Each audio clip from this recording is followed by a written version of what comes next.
Was there a moment when you knew it was only Jesus?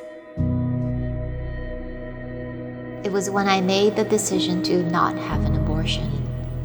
I was standing in my shower one morning, grateful for everything and so very proud of my son. Yet inside, I was still heartbroken and remorseful about what I almost did.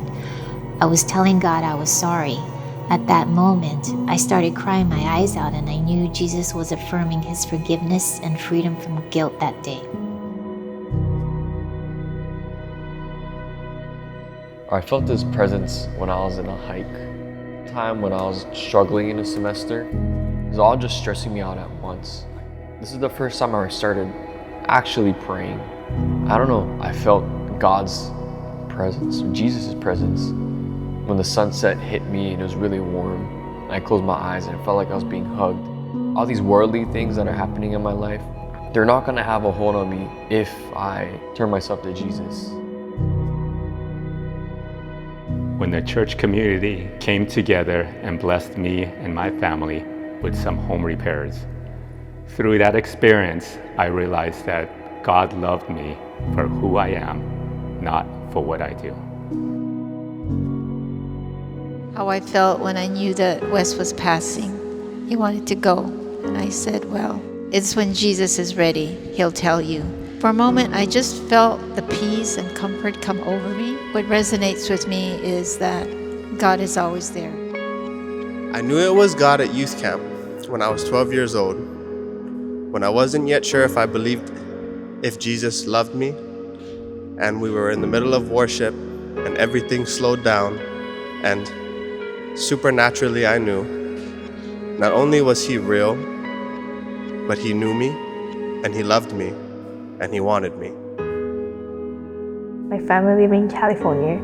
In my first year of high school, I got bullied, which made me not want to go to school. At the time, the only community we had was the church. However, my dad didn't believe in God until he saw how the church helped me get through my freshman year. He started to have a trust to learn more about God and eventually accept Jesus Christ as his Lord and Savior. I was taking film photography and my school lent me a camera. On one Tuesday, I forgot it and didn't realize I had lost it until the very next week. When I went back to the gym to check for it on the following Tuesday, the lockers were unlocked, but there were so many that I only checked a few and was about to give up. But something told me to check the very bottom locker, and I found it.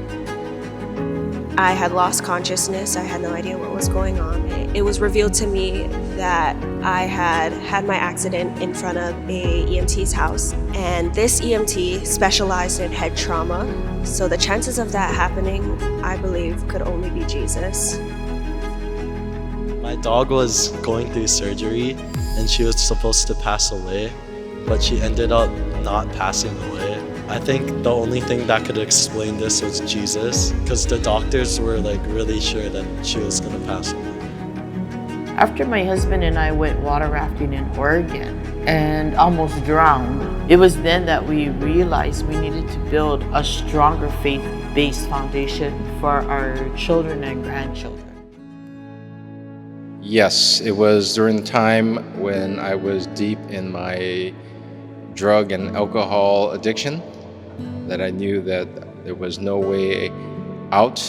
So without that grace, without that mercy, I wouldn't be here speaking with you all. When I moved here to Hawaii, I had no job when I moved here, so I had to start all over again and gave up my house, and of course my daughter was there. But I felt that he said, you need to come home. And that laid the path out for me. That was his way of calling me to him. When I had to trust in God's guidance in my relationship with my soon-to-be wife. When Jesus set me free from my sexual sin and hearing from him that I am enough because he is enough. I could see the visual completion of his work in my life, going from homeless on a beach with a man living in sin to making a covenant with this man years later with a whole church family behind us. Jesus like no other. Jesus like no other. Jesus like no other. Jesus like no other. Jesus like no other. Jesus like no other. Jesus like no other. Jesus like no other. Jesus like no other. Jesus like no other. Jesus like no other. Jesus like no other. Jesus like no other.